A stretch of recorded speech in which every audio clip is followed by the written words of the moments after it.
Hello everyone, and welcome to this video, which is in our Great Engine Game series. I'm Grandmaster Matthew Sadler. We're taking a look at a great attacking game played by RubiChess-Stoofvlees, TCEC, Season 22, Swiss 3. So these type of games are the ones I love analysing by myself without an engine, and I did a reasonable amount of that for this game, and well, comparing it with what the engine saw, also some engine games I ran between Stockfish and Komodo. Yeah, you really see you get a lot of insight into how the game actually progressed. So let's have a look through that. So the opening was e4 d6, d4 knight f6, knight c3 g6, and now this unusual move bishop f4 that's got kind of popular recently. If you put the bishop on e3, it might get hit by knight g4. If you put the bishop on g5, you might get chased by h6. So you put it on f4. You might get hit by e5, but well, actually often that doesn't even work tactically. So it's quite an interesting idea. So bishop g7 played, queen d2, and now castles was the final move of book. In principle, that's a little bit early. Normally in these perks or moderns, you try and keep the king in the center just a little bit longer, just to stop white having a clear target. And well, you go for the queenside pushes, a6 b5 or c6 b5 to b4. Yeah, just as quickly as possible. But this is a reasonably respectable line. Quite a few games in it. So white plays castles, and black plays c6.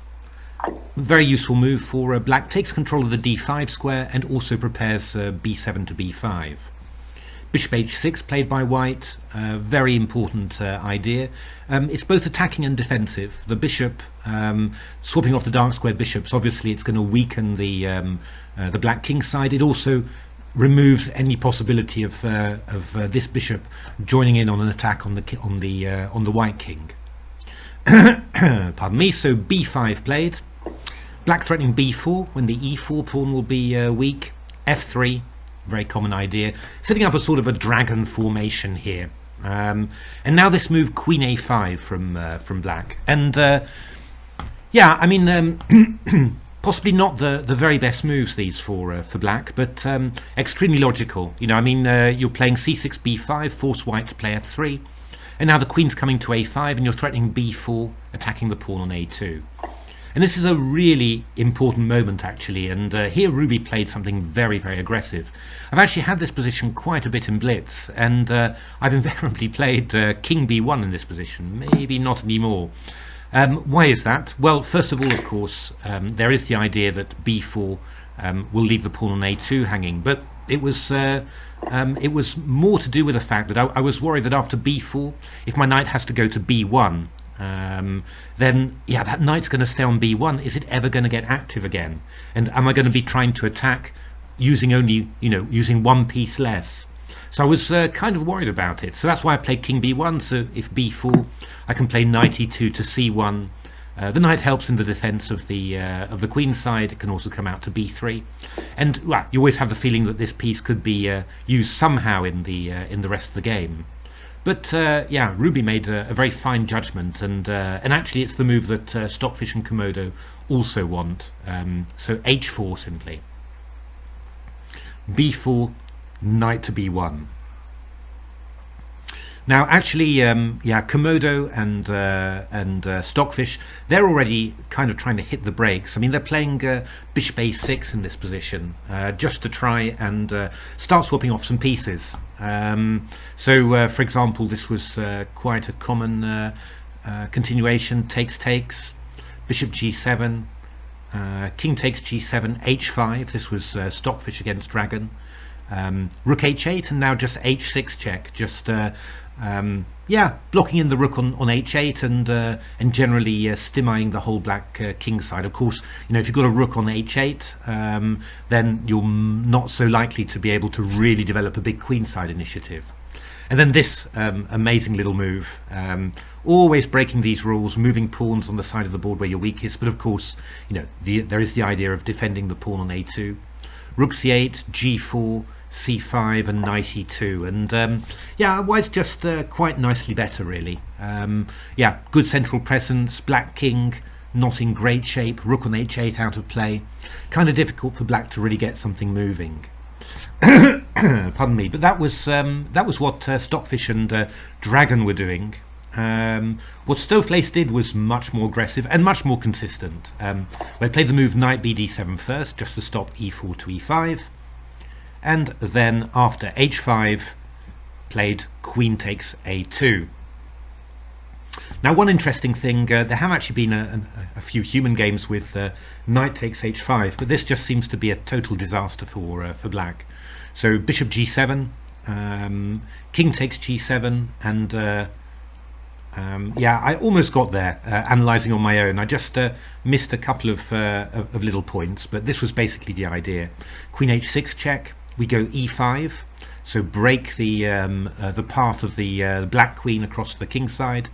D takes e5, g5, knight h5, and now rook takes h5. I thought that bishop d3 was maybe the best move. Actually, what my engines are saying then is that we just play like this to defend. Just give up that piece. Knight covers everything, and then afterwards, well, we're going to play rook d4. We've got queen a2 in as well. There's some counterplay for the piece. But Stockfish was just powering through with here bishop d3, e4, bishop e4, f5, g6, f takes e4 obviously allows queen h7 mate, so knight f6, and this was actually where I got a little stuck. I was looking at bishop d3, but I wasn't 100% sure. But actually my engine just says bishop takes c6, hitting the rook on a8. Life is so simple sometimes. Takes, forced, because king h8 allows queen f8 check. So knight h7 and then knight h3, and you're just threatening rook g1 check and knight g5, and it's just total carnage basically. So yeah, very strong play for white there. Instead of king g7, knight g7 is better, but then we're going queen h6, knight f6 and g4. And there's no immediate win here, but I mean, white's looking for moves like knight h3 to g5. My engine's already at +4 or something, which is, of course, you know, for a human, that's just way more than you'd ever expect. But yeah, it just shows how powerful it is. So yeah, this move knight takes h5 is rather bad. So Stoofvlees' queen takes a2 is very logical. And now an interesting moment actually. I mean, there are some correspondence games in this line, funnily enough, and all of them played the move g4, which was actually also what Komodo Dragon wanted to play. And I mean, basically, you're just claiming that this counterplay on the queen side is nothing at all, and you've just got time just to tee up. I'm not 100% sure, to be honest, but certainly in the correspondence games was quite a lot of play here. Knight b6, threatening knight a4. We'll see this idea later in the game. b3, bishop e6, and now takes, and then Dragon played bishop d3 here. Rook h8, knight h3, and this was very dangerous indeed. I mean, to be honest, you know, I'm just amazed that Komodo didn't win the position it had against Stockfish. That just looked really good. There was also a correspondence game where, you know, white just went h6 again, just like we saw before, and then queen b4, and then just tried to play a position just where the black rook on h8 is shut out. So actually that could be you know, a very decent way of playing, but I have to say Rubi's way of playing was also chosen by Stockfish, and it's, you know, like way the most natural one. So bishop g7, king g7, hg, and now f takes g6. Key idea all the time. Obviously hg allows the mate on h8 here. So f takes g6, queen h6 check, king f7. And yeah, I mean, I've had this type of position very often because I'm always playing h4, h5 attacks, and I like this f3, e4 setup as well. And it's always, you know, one of those slightly worrying things, certainly in blitz games, you know, that this black king is running away from danger. Black's already made some inroads on the white queen side. You know, what's the situation? but this seems to be actually really strong for white. Just the white attack is much stronger, and actually the black attack is not so easy to get moving, first of all. And even just imagine that you managed to get a move in like queen takes b2. The white king can escape to d2, e1, f2. I mean, that's the value of having quite a well protected center. It gives cover for the king to escape. So yeah, for black to really get a mating attack, it's not that easy. Whereas all of this is very loose and open. The one interesting thing now is that Rubi played knight h3, which was sort of a kind of a calm bringing your pieces into attacking positions move, looking for knight g5 after.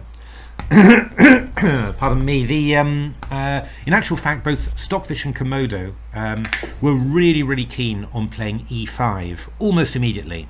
Why do you want to play this move e5? Well, the earlier you play it, the more likely that black is going to be forced to take on e5. Won't be able to ignore it with a move like knight d5, or even let your knight get taken.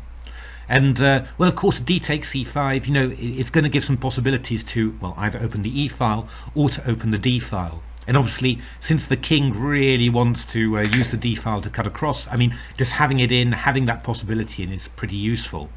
I mean, what does it give black? It gives black a square on d5 for the knight, a square on f5 as well. But these squares, the f5 would be for the light square bishop. These squares are useful if black's on the verge of delivering mate. But in this situation where black's still got a very long way to go to deliver mate, this is only going to be useful to white. And well, what you actually saw was that we got a number of games actually even transposing into the game. But knight h3, knight g5, a5, bishop d3, and well, I mean, we're already got lots and lots of threats. de, bishop takes g6, knight takes h7, masses of threats, and very difficult for black to hold. My engines were trying e4 and bishop a6 just to try and swap off these some pieces, but after knight h7, bishop takes d3, takes, check, king c2, check, king d2. Yeah, I mean, this is black's got some material and it's done decently well to cause some threats, but at the end of the day, white's just lots of material up. And one interesting idea was takes and rook g8, which in a blitz game would come as a terrible shock to white, I'm sure. Actually, Komodo was just giving up the queen like this and playing this move b3 and knight c5. Now, to be honest, to you and me, this would be a horrifically unclear position. To Komodo it was +4 or something, and Komodo beat Stockfish without any problems. But well, still always chances, always interesting possibilities. But this is looking very strong for white. So I think e5, just playing this move as soon as possible. It's hard to see any downsides for white, and there's only downsides for black at playing it this early. So back to the game. Rubi played knight h3, which was a very decent move. Stoofvlees moved out of the way with king e8, and now Rubi played knight g5. Again, what Stockfish and Komodo want to do is to play the move e5. I mean, Dragon was trying to play knight d5 here, not take on e5, but move the knight away. But still, this type of position was still proving quite awkward. Knight b6, queen g7. This rook is quite always getting a little bit hit, and then queen takes e5, and just rather difficult for black here. King's always in a little bit of trouble. So that would probably still have been stronger, but knight g5, very natural. But here we get a very important moment here. A5 was played by Stoofvlees. Actually, the one move that I was interested in was to play the move knight b6. Funnily enough, there's been quite a low-rated human game in this, which ended in a draw, although white didn't play very well from now on. But it definitely feels like a good idea. I mean, first of all, you're threatening knight a4 already. So instead of playing a5 to a4 to a3, that's 3 moves. In 2 moves, you're getting to the b2 pawn. So that already feels tempting. Secondly, the bishop protects e6, also could come to f5 after e5 to protect the king side, so that seems to help too. And we also liberate, a square on d7 for the king to escape. So, from all those points of view, it looks like a really decent move, and it was apparently the best one as well. Now, there are a couple of ideas. I mean, the main idea that I looked at here was to play the move b3. The reason for that was that playing e5, knight fd5, e takes d6, that's always the most natural idea for white. You want to clear away the pawns in front of the black king and then start checking. But knight a4 made me rather nervous. It just looked like way too easy for black to break through on b2. And after you go queen b2, there's queen d4 check as well. We'll have a little look at that line afterwards, but that was basically when I was deciding, well, which one am I going to spend some effort on, I thought b3 was the one that appealed to me the most.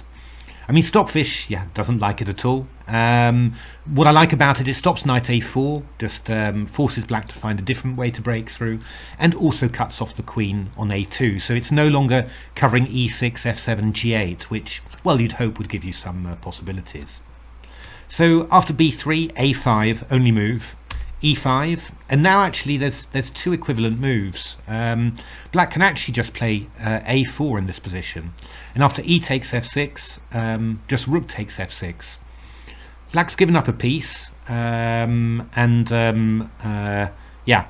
just a piece down. But I mean, your attack still remains, and how good that actually is, never quite clear. Certainly never to a human player. But obviously, there's the white attack has sort of stopped a little bit. You're going to have to consolidate a little bit. It might get a bit awkward. And funnily enough, I mean, much to my surprise, because I really thought that this would be maybe some irritating play for black, but the engineers would show me a win. This actually led to just some draws in my engine game. Take, queen e3, queen b2 check, king d2, rook a5. Look at those rooks getting active. Rook takes h7, d5, and I mean, these rooks, they're covering a lot of different squares. Hard to get at the black king, and well, looks like there's enough really to keep white busy. I mean, it's still for me horrifically unclear, but these were leading to draws in my engine games. I was looking more at another move. I wasn't sure how to assess a4. I was looking at knight fd5, and actually both moves are equivalent, but they just lead to rather different games. E takes d6, and now the move, a couple of ideas. There's a4 and there's bishop f5. Bishop f5 was best, I thought, but Stockfish didn't think the same thing. So bishop d3, a4, and then d takes e7. And this is always a rather awkward move. Black's got to decide what to do. You're threatening queen f8 check, so you can't just ignore it. So knight takes e7 is normally the best move. And now there's a really important move. I was actually analysing this line, rook d1. The point is bishop d3. I've got takes, and queen g7. And this king doesn't escape for a very cunning reason. If you go to d6, which seems to be the safest, you get hit by queen e5 and rook takes h7, and then we're going to deliver mate on c7 or e7. So that's quite cunning. But what we do, we go knight bd5 from black to defend the pawn on e7, and then I wanted to go knight takes h7. So and bishop d3, queen f8 check, king d7. And thinking about this line for black, I actually thought that black was fine. And this specific position, it's actually true. Knight f6 check, I just go king d6, getting out of the way. I'm threatening mate, I'm threatening the queen, I'm just winning. And rook takes e7 check is another way to do it. I still go king d6. Now what I can do, I can play knight e4 check and force you to give up your bishop. But after queen f4 check, king d7, well, I can take it with the queen or with the pawn. A takes b3. This was sort of ending up equal in the engine analysis, but black's obviously doing completely fine. So that was the d takes c7, knight takes c7, and then the move that I wanted to play, which was rook d e1. However, there is a stronger move for white, and I spotted it a number of times, but I didn't really appreciate how strong it was, and that's the move queen g7. And what's the idea of queen g7? The idea that after a takes b3, we go rook h7, hitting the knight on e7, rook a7, rook e1. So this queen on h6 has just freed the way for the rook to come in. And, well, to be honest, this is still really, really hairy. I mean, we go knight c8 to protect. Obviously, black's got his threats coming in here. Bishop f5 takes. Queen g6 check, very common idea here, you exploiting the pin on the knight. King d7, check. King c7. Queen e5 check. And after king b7, takes, king a6, queen c5, covering the pawn on c2, then my engine thought that white was completely winning. But yeah, this is incredibly complicated, of course, this move, queen g7. A really complicated idea there. But yeah, what it means is that bishop f5, that I thought was best, is not actually the best move, and that black should just proceed with a4 straight away. So there my analysis went d takes c7, knight takes c7, rook e1, this idea again. And well, this actually sort of explains why I thought that bishop f5 immediately was better. Because if you try and play bishop f5 now to give mate on c2, I've still got this idea of check and check, and king d6, queen e5 check, and rook h7. So black plays knight d5, covering the knight on e7, and knight takes h7. So threatening queen takes f8 check. So my main point here, well, I looked at a couple of things. Bishop f5 fails to this one. Black's just a little bit slower than in the line that we saw before. Knight f6, knight e4 check, blocking with check, and after bishop e4 I get my queen nice and safe out of the way. King d7, queen e4, and we're perfectly protected, even covering the pawn on the c2 there. The other line I looked at was knight h7, rook f7, and then queen g6, and I just thought this was totally horrific for black. That somehow, I mean, I would get there. I mean, for example, bishop f5 seems to fork the queen and the pawn on c2, but yeah, this pin on the knight is incredible. And I go queen c6, I'm going to capture on a8 as well, and then eventually deal with this threat on c2. I mean, the black king doesn't have that many squares either. So I was really thinking that this was just horrific for black. But yeah, Komodo and Stockfish, they were all agreeing draws in this position. A takes b3, bishop d3, b takes c2, takes, and b3, and black just keeps on going. And well, this was one of the perpetuals that that my engines were giving here. Queen c4 check, king d1, queen b3, and yeah, I mean, you can't escape over to here. For example, I mean, this even, well, at the very least there's this with perpetual check, so you know, it's just not really working. So it looks like you know, if you actually played knight b6 and then b3, then black can just go either for a4 straight away or for a4 quickly like this, and black surviving. But I mean, it's pretty tough, you have to say. So the other move, so yeah, e5 was the other move. Knight fd5, e takes d6, and knight a4. I also did some analysis on this one as well. So king d2, queen takes b2, and I actually thought that king e1 was best. Actually, that's still an advantage for white. And we got some engine games in there where Stockfish managed to beat Dragon. Actually, I'm slightly unclear as to whether king e1 in the end, whether Stockfish thought it was better. Initially, when you just let it run, it doesn't. It thinks that this move again, queen g7, is good, but I'm not 100% sure in the end. Yeah, which evaluation was the best? Queen g7, very nice move, threatening rook h7. The move that really worried me was. Well, there were two actually. The first one that I wanted was to play rook f4 here, which was really nice. And the basis is a sneaky idea that if you go rook h7, I go rook check, bishop d3, and then there's no mates or anything like that.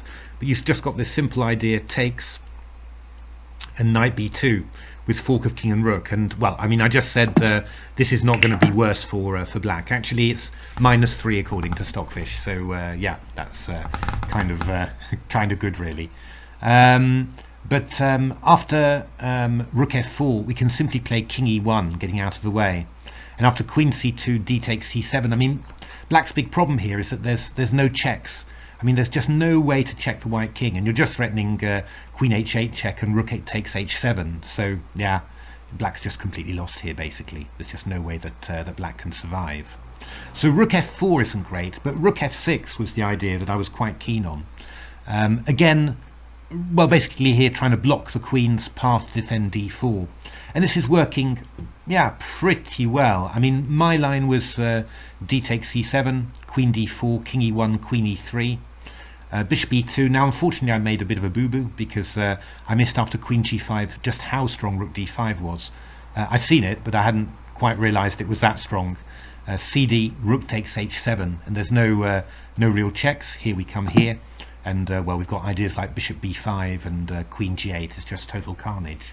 So that was a little bit sad, but yeah, bishop a6 was, and after rook d2, queen g5 now was the engine's improvement. And well, I mean, it's a totally crazy, ridiculous position, but the engines were calculating this out to a draw by repetition.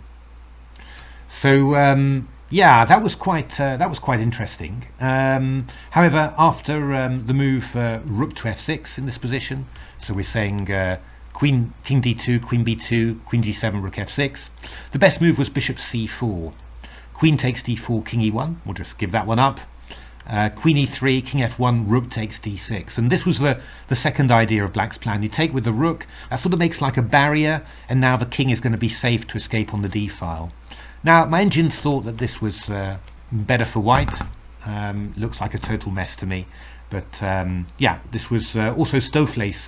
This was Stoofvlees' line in this variation. So yeah, who knows? Certainly looks better than what Stoofvlees played. There's just one more thing that I have to mention here after knight b6. So, you know, probably e5 is an advantage for white in this position. But yeah, you know, after knight fd5, black's definitely got defensive resources. The one thing that really shocked me was that Dragon was playing this move rook d3 with the idea of bishop a6, rook b3, defending b2. Yeah, I don't know. It wasn't working out very well for Dragon after a5. You know, Stockfish was defending this with consummate ease, but it's a very unusual idea. You know, defending b2, if a4 you go rook takes b4, and otherwise you're just going to aim to maybe get in with the queen or the knight onto e6, play e5. You know, it's not the best idea, but a very unusual idea, and I can honestly say that one would never have occurred to me. So Stoofvlees played the move a5 here instead of knight b6, and yeah, it's an interesting idea. It's a novelty, but yeah, it's a little bit too slow, and Rubi plays it really beautifully from now on. So bishop d3 played, a4, and now e5. So yeah, I mean, this threat a3 is not so great. I mean, we just take, and then we can always escape, round to d2 and then to e2 afterwards. So Stoofvlees decided it was worth taking on e5, knight takes e5, and then knight takes h7. Rook g8, takes, and queen f4, which is a very nice move. And yeah, it's a slightly deceptive position, really. I mean, you sort of say, well, you know, I mean, what is white really attacking with so much? You know, I mean, we've got a queen in there, and maybe the bishop's pointing to the g6 pawn, but is it so scary? The problem is that, yeah, black's position is just completely porous. We've got this rook coming into h7 with a king trapped on the back rank. We've got the rook covering the d file, so the king's kind of pinned on e8. f6 is weak, and yeah, kind of hard to really yeah, defend this in a very good way. I mean, Stockfish was trying to come back with queen f7, and play queen e7, which is pretty sensible, you know, I mean, but after queen c3, bishop e6, bishop e4, I mean, basically the black attack against the white king has disappeared, and then all you're left with, you know, white's going to go f4 and rook e1, and this king trapped in the center is just not going to get free. And well, there's also weak pawns around, you know, which might be easy pickings. Yeah, Dragon was winning this very comfortably.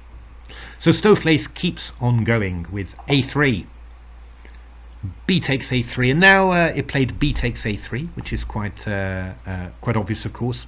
Yeah, this is always the problem for humans. You know, you get interesting ideas, and it's hard to refute them. I was looking at playing bishop f5, so we're looking to go something like knight takes d3 or bishop d3 just to try and open up the white king.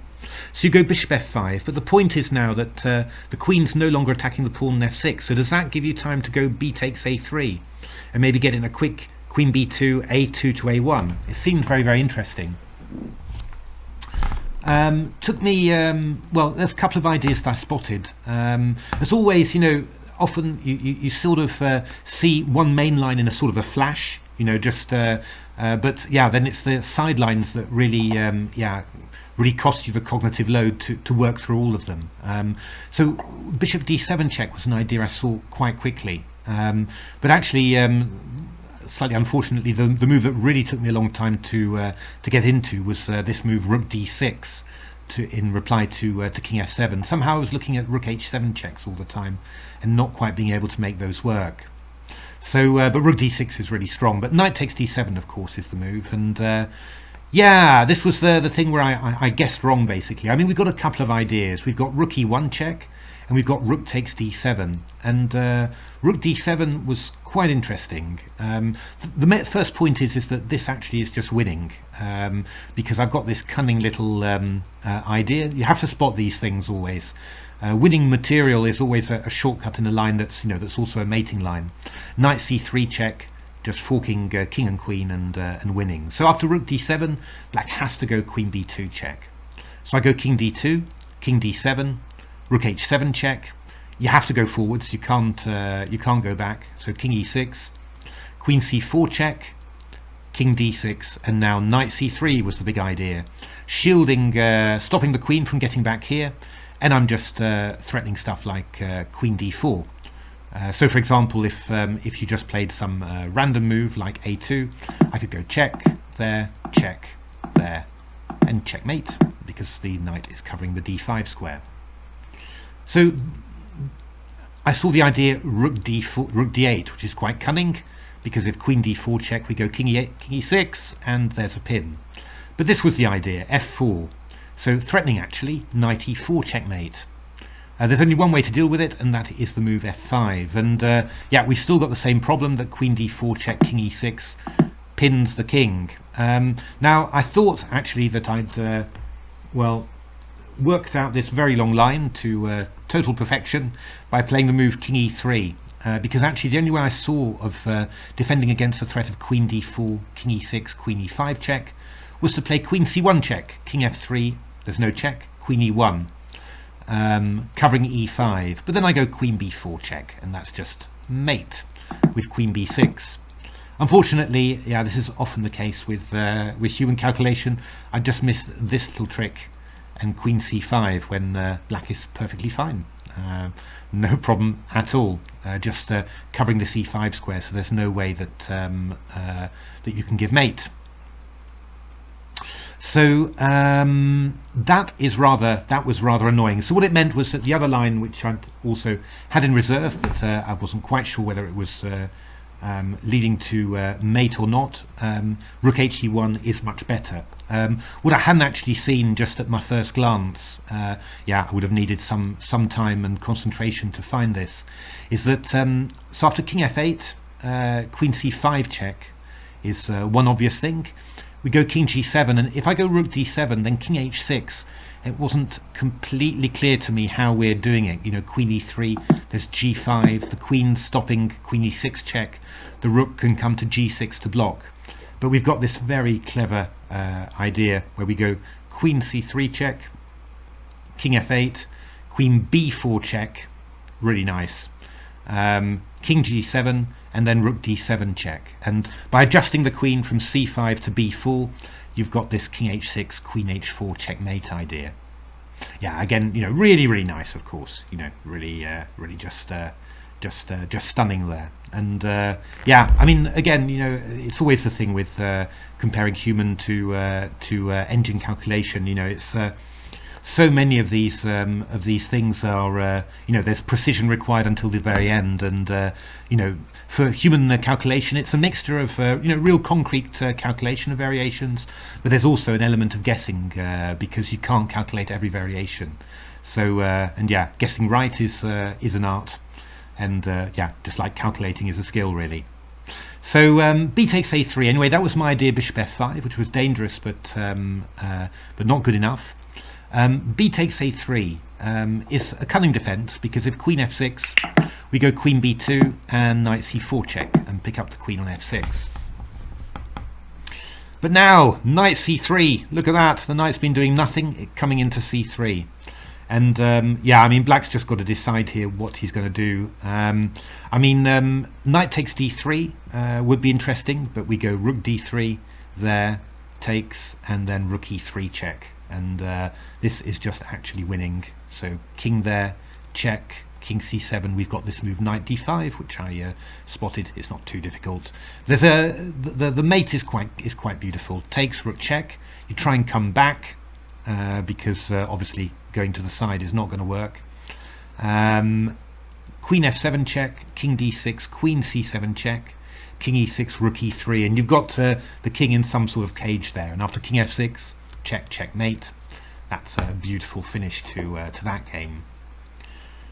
So queen e6 was played by Stoofvlees, just bringing the queen back, but of course that just means that the white king is safe. And there's various ways of doing it. I mean, rook h7 was Komodo's choice. Just after a2, playing king b2. And actually, you're just going to try and put the king on a1 and then just keep on attacking, and that was working out very well. Rubi played knight e4, f5, knight c5, a2, king d2, and yeah, you can't queen, and your queen's en prise, and also this knight is badly hanging.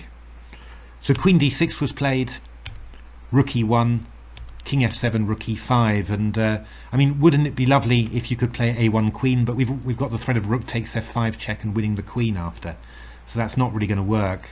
So king g7, rook a1, and well, the writing's on the wall. Black's only got a pawn for a piece. The a pawn is blockaded, and actually after rook a5, then Rubi even switched to rook e1 and playing to win the queen there. Rook e8 check, picking up the queen. Queen takes, takes, takes, queen d4, king f7, bishop c4 check, and yeah, this is rather unpleasant because king there allows queen h8 mate. So rook e6 was played, self-pinning, and now just knight b3. That's the key move, just stopping the pawn from queening. We still got this pin on the rook. Yeah, we could just I mean, if we want to play super safe, we just bring the king to there, and then the knight's free to do whatever it wants after. So Rubi did not take long to finish this off. Another 16 moves, and that was that. So there we are. I mean, a really, really interesting game. I enjoyed very much analysing this one, also because it's yeah, the type of opening that I like to play. I'm very impressed by Rubi's plan here, just allowing black to take the pawn on a2. Very important, of course, that you swap off the dark square bishops when you do that. Yeah, I mean, I was surprised at how good it was for white. I mean, I think in principle, black's played very, very logically. But simply probably this plan of castling on the king side early is just extremely fraught, and well, Rubi didn't play it in the very, very best way. I mean, I think what Stockfish and Komodo were showing with just playing this move e5, it was a lot more forcing. I mean, sometimes it was even transposing into the main game, but it was cutting out a lot of possibilities. And then, yeah, I mean, this move knight b6 was definitely a better defense, better for white probably still, but definitely defensible. Sort of game where you say, yeah, white's better, but I think that Stockfish with black probably could have defended it. After Stoofvlees' a5, which was a novelty, yeah, still quite dangerous for white, but yeah, I liked Rubi's play very much, and you know, this sort of judgment that this position is so good, just because yeah, you understand that this attack is not that dangerous. The king can always escape. You understand that the black king is kept in a cage, also you know, both along the d file and along the 7th rank, and that simply all the long-term potential is white's. You know, very good judgment, and beautifully finished off. So there we are. I hope you enjoyed that. That was I enjoyed it very much. I love analysing those games. If you like the video, or then why not give it a like or subscribe to the channel. Take a look at my new book, The Silicon Road to Chess Improvement, chock-a-block full of great analysis of engine games and huge amounts of tips for working with engines. But otherwise, you know, thanks for watching this video, and hope to see you at the next one. Thanks for watching.